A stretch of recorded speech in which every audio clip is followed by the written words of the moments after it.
জনাব গোলাম মাওলা রানী, পটুয়াখালী ৩। সুবহানাল্লাহ, আলহামদুলিল্লাহ, লা ইলাহা ইল্লাল্লাহু, আল্লাহু আকবার, আল্লাহু আকবার, লিল্লাহিল হামদ। এই বাংলায় এখন পারাপার করার জন্য নৌকা ছাড়া আর কিছু নাই। বিএনপি এবং তার সহযোগী জামায়াত ইসলামী, যাকে বলা হয় বাই বন্ড ক্রিমিনাল। আগামী ১০০ বছর বিএনপি টিকে গেল। জামাত আসলে একটা আদর্শ ভিত্তিক রাজনীতি করে। ডক্টর ইউনূস রয়েছে বর্ণাঢ্য ইতিহাস। Doctor Yunus in the field of politics he is just infant, নবজাতক শিশু। শেখ হাসিনাকে ক্ষমতায় বসানোর জন্য যা করা দরকার সবকিছু করতে হবে এবং দরকার হলে বাংলাদেশকে সিকিম বানিয়ে ফেলতে হবে। তোমরা যতক্ষণ পর্যন্ত তোমাদের চিন্তা চেতনায় কর্মে আমার রাসূলকে অনুসরণ করতে না পারবে, ততক্ষণ পর্যন্ত তোমরা মুমিন হতে পারবে না, মুসলমান হতে পারবে না। ময়লানা গোলাম ময়লা আবর্জনা রনি বাংলাদেশের রাজনীতিতে এক মারাত্মক বেসম্ভব জিনিস।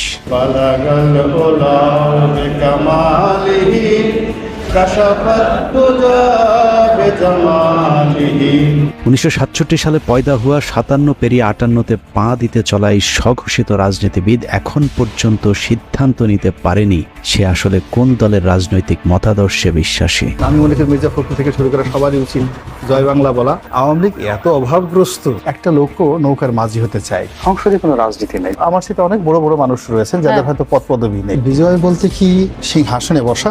যখন যেখানে সুবিধা পেয়েছে রনি সেখানে মুখ লাগিয়েছে, কিন্তু যেখানে মুখ লাগিয়েছে সেখানেই দুর্গন্ধ ছড়িয়েছে, যে কারণে তার মুখ যেখানেই লাগিয়েছে সেখান থেকেই তাকে অসম্মানজনকভাবে ভাগিয়েছে। বোবার যেমন কোনো শত্রু নেই, গোলাম ময়লা রনিরও সুনির্দিষ্ট কোনো রাজনৈতিক প্রতিপক্ষ নেই। কখনো বিএনপি, কখনো আওয়ামী লীগ, কখনো জামায়াত, আবার কখনো এন্টি জামায়াত। এ যেন একই অঙ্গে বহু রূপ, যে কারণে কারোর সাথে তার তেমন কোনো বিরোধ নেই, আবার বন্ধুত্ব ভেঙে যায় সুদীর্ঘ হবার আগেই। জন্ম থেকেই জ্বলতে থাকা রনিকে বাংলাদেশের নিষ্ঠুর রাজনৈতিক দলগুলো উষ্ঠা লাথির উপরেই রেখেছে। যখন যার প্রয়োজন হয়েছে গরিবের সুন্দরী বউয়ের মতো কাছে ডেকেছে, আবার পরক্ষণেই বিছানা থেকে পাছায় লাথি দিয়ে খাটের নিচে ফেলেছে। বাংলাদেশ আওয়ামী লীগ থেকে বেদনা, অপমানবোধ, লাঞ্ছনা এবং গঞ্জনা কোনো একটা মানুষের পক্ষে বিএনপিতে যাওয়া এটা সাধারণ কোনো ঘটনা নয়। নেতা শব্দটি আমার জন্য প্রযোজ্য। এটা তো আপনার যোগ্যতা কি বিএনপি আপনাকে দিল না? এটা একটা ভিন্ন একটা প্রশ্ন। সব দলের লাথির ছাপ পাছায় নিয়ে রনি এখন দিক বিদিক ছুটছে। স্থির হয়ে বসতে গেলেই ব্যথা তাকে মনে করিয়ে দেয় রনির কোন কোন জায়গায় ব্যথা। মানুষের শরীরে যখন ব্যথা হয় না, তখন নখে ব্যথা থাকে, আবার একটু পরে মাথায় চলে যায়। আপনার তো বয়স অল্প, এখন অত ব্যথা হয়নি। একটু পরে সেই ব্যথা 5 মিনিট মাথায় গালে চলে আসে, কানে চলে আসে। ব্যথা খুব দ্রুত সারা শরীরে ছড়াতে থাকে। ব্যথার এরকম যন্ত্রণা সারা অঙ্গে এরকম ব্যথা নিয়েই চলছে রনির দিনকাল। কিন্তু প্রশ্ন হলো এভাবে আর কতকাল? একটা জায়গায় তো তাকে থামতে হবে, না থামলে সবাই মিলে তাকে থামাতে হবে। কেননা রনি যে পাগলামি শুরু করেছে তাতে মনে হচ্ছে পাগলা গারদে যাবার ঠিক আগের স্টেজে আছে সে। আমার এই সকালে পেট খারাপ থাকে, বিকালবেলা মাথা খারাপ থাকে, রাতে ঘুম হয় না। আমি চিন্তা করলাম করিটা কি? পাগলামি আর একটু বাড়লেই পাবনায় আরেকটি বেড খালি করতে হবে তার জন্যে। কিন্তু আমরা রনির মতো একজন রাজনৈতিক জোকারকে হারাতে চাই না, যে কারণেই তাকে সংশোধন করতে আজকের এই প্রতিবেদন। সহিংস আন্দোলনের নামে অবশ্যই পুলিশের অধিকার আছে তাদেরকে গুলি করে মেরে ফেলা, অবশ্যই আছে। 5 আগস্টের দুদিন আগে চ্যানেলে টক শো শেষ হবার পর উপস্থাপিকার সাথে মানিকের যে অনাকাঙ্ক্ষিত ভিডিওটি ছড়িয়ে পড়েছিল সেটারও নাটের গুরু ছিল গোলাম ময়লা রনি। টক শো শেষে অত্যন্ত অশ্লীল ভঙ্গিতে রনি মানিককে বলেন উপস্থাপিকাকে একটু আদর করে দিতে। মানিক ভাই, আপনি অনেক রাগ হয়েছেন, আদর করে দেন। মূলত রনির এই কথাতেই সূত্রপাত হয় মানিকের কুরুচিপূর্ণ আক্রমণাত্মক আচরণের। মানিক যখন দীপ্তি চৌধুরীকে যাচ্ছে তাই বলে যাচ্ছিলেন, তখনও রনি অসভ্যের মতো দাঁত কেলিয়ে হাসছিলেন।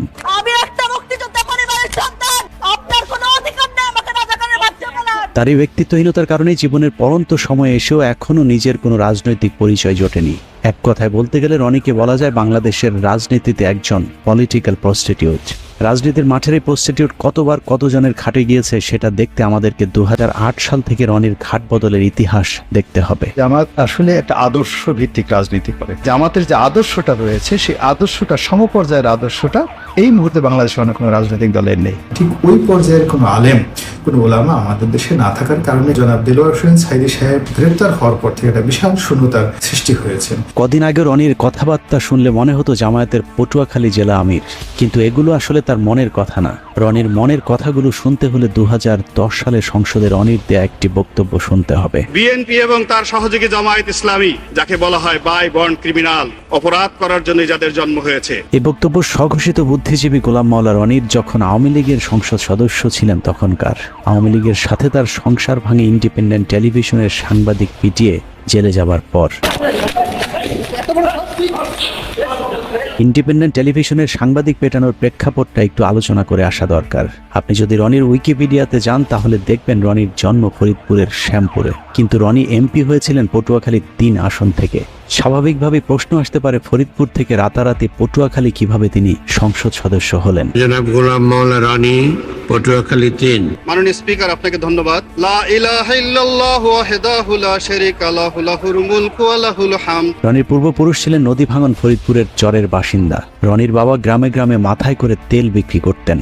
আর্থিকভাবে অসচ্ছল হলেও মোটামুটি খেয়ে পড়ে বেঁচেছিলেন, কিন্তু হঠাৎ করে নদী ভাঙনে তার পৈতৃক ভিটার নদী গর্ভে বিলীন হয়ে গেলে নিঃস্ব হয়ে গোলাম মাওলার পরিবার চলে যায় ফরিদপুর থেকে পটুয়াখালীতে। একসময় সম্বল শুধু কম্বলওয়ালা গোলাম মাওলা রনি 111-এ শেখ হাসিনা জেলে থাকার সময়টাতে হাসিনাকে তেল দিয়ে কলাম লেখার পুরস্কার হিসেবে 2008 সালে নির্বাচনে আওয়ামী লীগের মনোনয়ন পান। এরপর সংসদ সদস্য নির্বাচিত হবার পর আর ফিরে তাকাতে হয়নি রনিকে। একে একে শিপিং বিজনেস, টেক্সটাইল বিজনেস থেকে শুরু করে এক্সপোর্ট ইম্পোর্ট সহ নানা ধরনের ব্যবসার মালিক হয়ে যান গোলাম মাওলা রনি। ব্যবসা বাণিজ্য করেছি, টাকা পয়সা হয়েছে, আরো টাকা হতে হবে, সালমান এফ রহমানের মতো ধনী হতে হবে। গামছার তেল বিক্রেতার ছেলের আলাদ্দিনের চেরাগ দেখে অনেকেই তার কাছে জিনের সাহায্য চাইতে গিয়েছিলেন, কিন্তু চেরাগের সেই জিন গামছাওয়ালার ছেলে রনিকে ধনী করলে অন্যদেরকে করেছে পথের ফকির। রনির সাথে যারাই যৌথভাবে ব্যবসা করতে গিয়েছেন সকলকেই খাল কেটে আনা কুমিরের মতো পেটে ঢুকতে হয়েছে। রনির একটা পারিবারিক বৈশিষ্ট্য আছে, যেখানে খান সেখানেই হাগেন। হেগে মতে পুরো পটুয়াখালী দুর্গন্ধ করে ফেলেছেন। ফরিদপুরের তেল বিক্রি করা রনির বাবা শামসুদ্দিন মুন্সি পটুয়াখালীতে এসে শুরু করেন বাজারে বাজারে গামছা বিক্রি করা। কিন্তু সমস্যাটা সেখানে নয়। ফরিদপুর থেকে কাঁথা বালিশ নিয়ে পটুয়াখালীতে যাবার পর তৎকালীন স্থানীয় যে চেয়ারম্যান তার খালি জমিতে রনির বাবাকে থাকতে জায়গা দিয়েছিলেন, সেই চেয়ারম্যানের খালি জমি দখল করেই গোলাম মাওলা রনি গড়ে তুলেছেন বহুতল ভবন। সেই চেয়ারম্যান বেঁচে না থাকলেও তার ছেলে জানিয়েছেন রনির বাবাও তার মতো একটু টাউট প্রকৃতির ছিল। কথাবার্তা শুনে প্রথমত বুঝতে পারি না যে এই লোকটা এত খারাপ, এত বড় মিথ্যুক, এত বড় টাউট। রনির বাবার হাত ধরেই দখলের হাতখড়ি হয় রনির। সরকারি খাস জমি থেকে শুরু করে এলাকার নদী নালা, এমনকি অসহায় দরিদ্র মানুষের শেষ সম্বলটুকু পর্যন্ত দখল করেছে গোলাম মাওলা রনি। মাস্তানদেরকে বলেন যে আমার কাছ থেকে চাঁদা যদি নেয় একটু কম পরিমাণে ডিমান্ড, কিন্তু 5 লাখ দেওয়ার মতো তো আমার সামর্থ্য নেই। রনি বলছিল যে আপনার জমি বিক্রি করে চাঁদা দেবে। রনিকে এসব দখলবাজিতে যখন যেই বাধা দিয়েছে তার বিরুদ্ধেই মামলা ঠুকে দিয়েছেন মামলাবাজ গোলাম মাওলা রনি। সহযোগিতা করতে গেলে হ্যাগরও মামলা দেয়। টকশোতে মিষ্টি মিষ্টি কথা বলা রনি তার এলাকায় গড়ে তুলেছেন একটি ক্যাডার বাহিনী, যার নাম ভাইয়া গ্রুপ। এই গ্রুপের প্রধান গোলাম মাওলা রনির শ্যালক মকবুল খান। দখলবাজি আর চাঁদাবাজিতে অতিষ্ঠ গলাচিপা এলাকার মানুষ মকবুলের বিরুদ্ধে নালিশ করতে গিয়েছিলেন রনির কাছে, কিন্তু ভুক্তভোগী ব্যক্তিরা বুঝতে পারেননি টেলিভিশনের রনি আর টেলিভিশনের বাইরের রনি এক জিনিস নয়। সব বিষয়ে বিশেষজ্ঞ রনি টেলিভিশন টক শোতে নীতিবাক্যের ফুলছুরি ছড়ালেও নিজে জড়িয়েছেন নীতি বিবর্জিত অনৈতিক বিভিন্ন কাজের সাথে। মামলা দখল আর চাঁদাবাজি করে তেল বিক্রেতার ছেলে এখন শত শত কোটি টাকার মালিক। আমাদের এমন দিন আছে যে 10 কোটি টাকা আমাদের একসাথে ব্যাংক থেকে তুলতে। নিউ মার্কেট এলাকার নাইম রোডের লাক্সারি এই ভবনের 6-এর বি ফ্ল্যাটটিতে রনি নিজে থাকেন। রাজধানীর তোপখানা রোডের মেহরোবা প্লাজায় রয়েছে তার আরেকটি ফ্ল্যাট। বসুন্ধরা বাড়িধারা প্রকল্পে 5 কাঠা এবং পূর্বাচলে রয়েছে তার আরেকটি 10 কাঠার প্লট। নিজের অন্যান্য জায়গার বাড়ি ফ্ল্যাট থাকার তথ্য গোপন করে অবৈধভাবে তিনি এসব প্লট বাগিয়ে নিয়েছেন। হঠাৎ করে গোলাম মাওলা রনি কিভাবে আঙুল ফুলে কলা গাছ হয়ে গেলেন সেই খবর সংগ্রহ করতে গেলে ইন্ডিপেন্ডেন্ট টেলিভিশনের সাংবাদিকের উপর চড়াও হন রনি। মেমোরি কার্ড যদি নিয়ে থাকে মেমোরি কার্ড ফেরত দিয়ে দেন, কি আসছে? আমার দ্বারা যদি কেউ ক্ষতিগ্রস্ত হয়ে থাকে এজ এ বড় ভাই হিসেবে আমি সরি। যাই হোক, ওই ঘটনায় গ্রেফতারের পর জেল খাটতে হয়েছে বেশ কিছুদিন। জেল থেকে বেরোলেও আর আওয়ামী লীগে ঢুকতে না পারায় নতুন ভাতারের সন্ধানে বের হন তিনি। খুঁজতে খুঁজতে বিএনপির সাথে দেখা, সাংগঠনিকভাবে চরম ভঙ্গুর অবস্থায় থাকা বিএনপি তখন ডক্টর কামাল কাদের সিদ্দিকী রনিদের মতো খড়কুটো যা পেয়েছে তাই আঁকড়ে ধরেছে। 2018 সালে নির্বাচনের আগে যেদিন রনি বিএনপিতে যোগ দিয়েছিলেন সেদিন সাংবাদিকরা তাকে প্রশ্ন করেছিল বিএনপিতে কতদিন থাকবেন। রনি তার উত্তরে বলেছিলেন মৃত্যু পর্যন্ত থাকতে এসেছে। আমি এখানে এসেছি এবং মৃত্যু পর্যন্ত এখানে থাকবো ইনশাআল্লাহ। মূলত 2018 সালে বিএনপির মনোনয়ন পেতেই রনির এই পোল্টিবাজি। রনির সেই ডিগবাজিতে ধানের শীষের টিকিটও পেয়ে গিয়েছিলেন, কিন্তু পটুয়াখালী 3 আসনে আজীবন বিএনপির রাজনীতি করে আসা বিএনপির মূল প্রার্থী মনোনয়ন প্রত্যাহার না করে রনির প্রতিদ্বন্দ্বিতা করেন। গোলাম মাওলা রনি এখন আওয়ামী লীগের সঙ্গে বেইমানি করেছে, সামনে বিএনপির সাথেও করবে। সে বিএনপিতে যোগ দিয়েছে, জনগণ তাকে আর কোনোদিন সমর্থন করবে না। তাকে মনোনয়ন দেওয়া হয়, কিন্তু নির্বাচন কমিশন তার মনোনয়নের প্রার্থিতা বাতিল করেছে। সে তার আম ও সালা দুটি হারিয়েছে। 2018 সালে নির্বাচনে দেশের অন্যান্য এলাকার মতো রনির পটুয়াখালী 3 আসনেও বিএনপির মনোনীত প্রার্থী গণসংযোগ কিংবা ভোট দিতে যেতে পারেননি। কিন্তু পটুয়াখালী 3 আসনটিতে রনির প্রতিদ্বন্দ্বী হিসাবে তৎকালীন সিএসি নুরুল হুদার আপন ভাগ্নে সাজু হয় সেখানকার অবস্থা আরও ভয়ানক ছিল। সকালে রনির স্ত্রী ভোট কেন্দ্রে যাবার পর আওয়ামী লীগের লোকজন তার গাড়ি ভাঙচুর ও মারধর করলে রনি আওয়ামী লীগ প্রার্থীর বিরুদ্ধে মামলা না করে তার প্রতিদ্বন্দ্বী বিএনপির বিদ্রোহী প্রার্থী ও তার সমর্থকদের বিরুদ্ধে মামলার নির্দেশনা দেন। গাড়িটা আগে থানায় নাও, থানায় নিয়ে এই সুযোগে মানে প্রার্থী সহ সবাই মামলা দিয়ে দাও। আচ্ছা এটা কিন্তু আমাদের সুযোগ এবং সব জায়গায় টেলিফোন করে হাজার হাজার লোক থানায় ঘেরাও করে। তারপরেও সে সময় বিভিন্ন অনুষ্ঠানে গোলাম ময়লা রনি নিজেকে বিএনপির অত্যন্ত গুরুত্বপূর্ণ এবং নীতি নির্ধারণী পর্যায়ের নেতা হিসেবে দাবি করতে শুরু করেন। আমি বিএনপির একজন নীতি নির্ধারণী, অন্যতম নীতি নির্ধারণী ব্যক্তিত্ব আমি এখানে। অভিযোগ রয়েছে মির্জা ফখরুল ইসলাম আলমগীরকে 10 লাখ টাকা দিয়ে রনি রাতারাতি দল পাল্টে বিএনপির টিকিট পেয়েছিলেন। 10 লাখে মনোনয়ন কেনা বিএনপির গুরুত্বপূর্ণ এই নেতা 2018 সালে আওয়ামী লীগ আবারও ক্ষমতায় এলে আরেকবার ডিগবাজি দেয়। কিছুদিন আগে বিএনপির নীতি নির্ধারণী পর্যায়ের নেতা দাবি করা রনি বলতে শুরু করেন, আমি বিএনপির কেউ না, বিএনপির কোনো কমিটিতে আমি নেই, আমি শুধু ইলেকশনটা করেছি। তো আমাকে যদি বিএনপি নেতা বলা হয় এটা আমার জন্য অবমাননাকর, অপমানজনক, কারণ আমি আসলে বিএনপির নেতৃত্বে নেই। ওই অনুষ্ঠানে রনিকে প্রশ্ন করা হয়েছিল, আপনি যে বিএনপির নেতা না এটা আপনি কখন বুঝলেন? উত্তরে রনি যা বলেছেন তা অনেকটা সিদ্দিকের ভুল হয়েছে আমাকে ক্ষমা করে দেওয়ার মতো। রনি ভাই এই কথাটা আপনি আগে এতদিন বলেননি কেন? প্রথমত এই জিনিসটা আগে আমার মাথায় আসুক। 2018 থেকে 2024 রনির জীবন কেটেছে কুলহারা কলঙ্কিনীর মতো। জলে ভাসা পদ্মের মতো 5টি বছর কাটানোর পর 2024 সালে আওয়ামী লীগ যখন আবারও ক্ষমতায় আসে তখন গোলাম মাওলা রনি বুঝতে পেরেছিলেন আওয়ামী লীগ ছাড়ার কোনো উপায় নেই, যে কারণে 2024 সালে নির্বাচনের পর আবারও আওয়ামী লীগের খাটে যাবার চেষ্টা করতে থাকেন। আওয়ামী লীগকে তো সবসময় মিস করি, মৃত্যু পর্যন্ত মিস করি। আর আমি যদি বিএনপির মন্ত্রীও থাকি এবং আওয়ামী লীগের যদি প্রয়োজন মনে করে তখন সেই মন্ত্রিত্ব ছেড়ে দিয়ে হলো আওয়ামী লীগের হাল।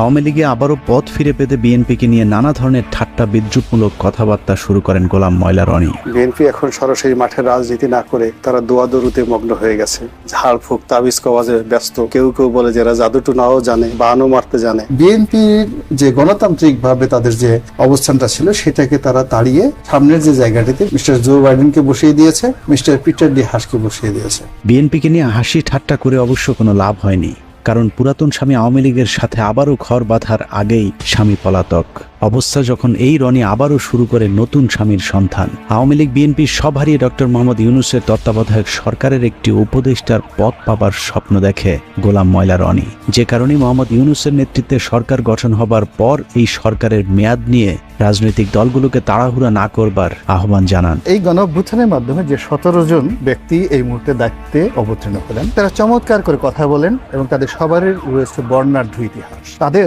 সফলতা কামনা করা ছাড়া আমাদের এই জাতির দ্বিতীয় কোনো অপশন নেই। একটা নির্দিষ্ট সময় পর্যন্ত আমাদেরকে অপেক্ষা করতে হবে এবং ধৈর্য ধারণ করতে হবে যার যার অবস্থান থেকে। ইউনূস সরকারের পক্ষে তেলবাজি করেও কোনো লাভ হয়নি। প্রথম, দ্বিতীয়, তৃতীয় ধাপেও মোহাম্মদ ইউনূসের পাশে একটি চেয়ার না জোটায় রীতিমতো পাগলামি শুরু হয় গোলাম মাওলা রনির। ডক্টর ইউনূস চেষ্টা করলেও খুব বেশি আগাতে পারবেন না। নোবেল পুরস্কার পেয়েছে, তুমি তো শ্রমিকের টাকা মেরে দিলা, তাকে ডাইরেক্ট ক্রস ফায়ারে দেওয়া উচিত। রনির হঠাৎ করে সারা অঙ্গে ব্যথা শুরু হবার কারণ কি সেটা বুঝতে হলে জামায়াতের এক নেতার সাথে তার একটি ফোন রেকর্ড শুনে আসতে হবে, যেখানে তিনি পরিষ্কারভাবে বলেছেন শেখ হাসিনা পালিয়ে যাবার পর ক্যান্টনমেন্টকে সব দলকে ডাকলেও গোলাম মাওলা রনিকে না ডাকাতেই তিনি ক্ষিপ্ত হয়েছেন। সবাই তো ইউনূস সাহেবকে তেল মারতেছে, আওয়ামী লীগের গালি দেওয়া তো খুব সহজ একটা বিষয়।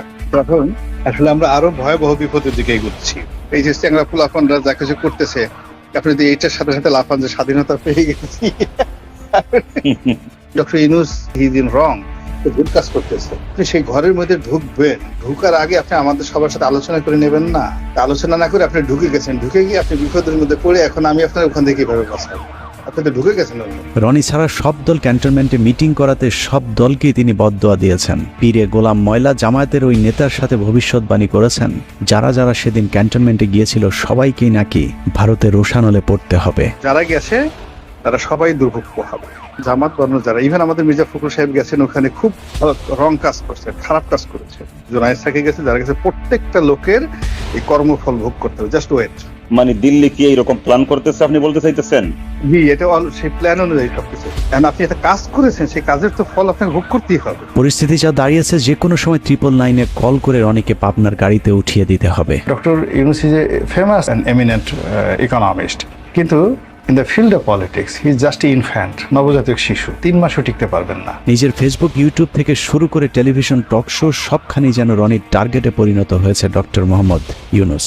মুখরোচকর টাইটেল, থাম্বনেল আর নানা ধরনের ব্যাখ্যা বিশ্লেষণের মধ্য দিয়ে ডক্টর মোহাম্মদ ইউনূসকে বিতর্কিত করবার জন্য যেন রীতিমতো ন্যাংটা হয়ে রাস্তায় নেমেছেন গোলাম ময়লা রনি। 11 সেই সময়টিতে মঈনুদ্দিন ফখরুদ্দিনের উপরেও ছিলেন ডক্টর মোহাম্মদ ইউনূস। তাতে 11-এর একটা লেটেস্ট ভার্সন, এটাকে আপনি ডিজিটাল ভার্সন বলতে পারেন। একটি সূত্র জানিয়েছে, বাংলাদেশের রাজনীতির হিরো আলমের update version Alam pro max Golam Maula রনির সাথে আওয়ামী লীগের একটি সমঝোতা হয়েছে।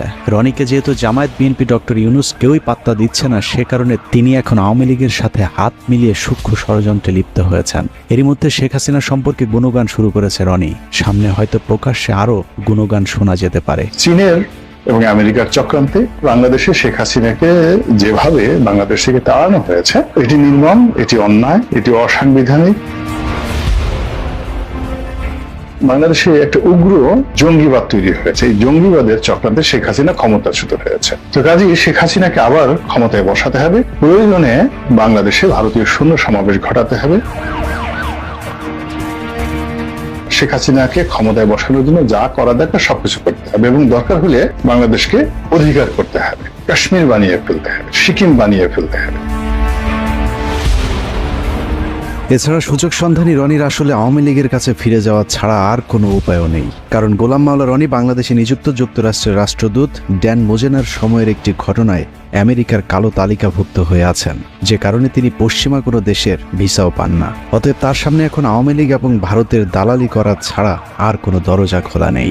নাগরিকদের মধ্যে একটা বিক্ষোভ তৈরি হয়ে যাচ্ছে এই বাংলাদেশের বর্তমান রেজিমের বিরুদ্ধে, বিএনপির বিরুদ্ধে, জামাতের বিরুদ্ধে, ডক্টর ইউনূসের বিরুদ্ধে। আগামী 3-4 মাস যদি এভাবে তারা চলতে পারে, তাহলে শেখ হাসিনাকে কেন্দ্র করে ভারতে যে ইতিবাচক একটি জনমত তৈরি হচ্ছে, সেই জনমতের যে ধাক্কাটা কিন্তু বাংলাদেশেও আসবে। এবং বাংলাদেশে এখন যারা অনেকে শেখ হাসিনার বিরুদ্ধে বিষোদ্গার করছে, তারাও কিন্তু ইনফ্লুয়েন্স হয়ে শেখ হাসিনার জন্য হাহাকার তৈরি করবে। এখানে বসে লম্পজম্ব করতে পারবো, ভারতকে গালাগালি দিতে পারবো। কিন্তু সত্যিকার অর্থে ভারতের যে কোনো আগ্রাসন, সেটা অর্থনৈতিক আগ্রাসন, সামরিক আগ্রাসন, কূটনৈতিক আগ্রাসন, সেটি মোকাবেলা করার মতো অবস্থা আমাদের কিন্তু এখনো হয়নি। সব মিলিয়ে গোলাম ময়লা রনির আসলে নিজস্ব কোনো ব্যক্তিত্ব বা চরিত্র নেই। কোথাও মাওলানা, কোথাও আওয়ামী লীগ, কোথাও কৌতুক অভিনেতা, কোথাও সাংবাদিক। অনেক রক্তের বিনিময়ে অর্জিত ছাত্র সমাজের প্রতিনিধিত্ব করা এই সরকারের বিরুদ্ধে বিষোদ্গার না করে রনির আসলে সিদ্ধান্ত নেওয়ার সময় এসেছে। তিনি কি আওয়ামী লীগ করবেন, নাকি বিএনপি নেতা, ইউটিউবার নাকি কৌতুক অভিনেতা, মাওলানা নাকি ময়লা আবর্জনা? আমার নিজস্ব চ্যানেলে 1 কোটি লোক প্রতি মাসে বক্তব্য দেখে। এখন বিএনপির বলেন, আওয়ামী লীগের বলেন, find me one single leader বাংলাদেশের যে গোলাম মোল্লা রনির মতো একটা কলাম লেখেন, তার মতো ইউটিউবে একটা বক্তব্য দেন। রব্বানা আতিনা ফিদ দুনিয়া হাসানাতাও ওয়া ফিল আখিরাতি হাসানাতাও ওয়া কিন আযাবান নার। দ্রুত সিদ্ধান্ত নিতে না পারলে রাজনৈতিক দলগুলোকেই তার ব্যাপারে সিদ্ধান্ত নিতে হবে। সুস্থ রাজনীতির স্বার্থে গোলাম ময়লা রনির মতো ময়লা যত দ্রুত পরিষ্কার করা যাবে, তত দ্রুতই দেশের রাজনীতি আবর্জনা মুক্ত হবে। আর সেই ময়লা আবর্জনা পরিষ্কার করতে যদি কারো বেলচা হাতে তুলে নিতে হয়, তাহলে সেটাও দ্রুতই নিতে হবে। রনির মতো এরকম চিড়িয়াখানার পশুকে খাঁচার বাইরে বেশি দিন রাখাটা অত্যন্ত ঝুঁকিপূর্ণ।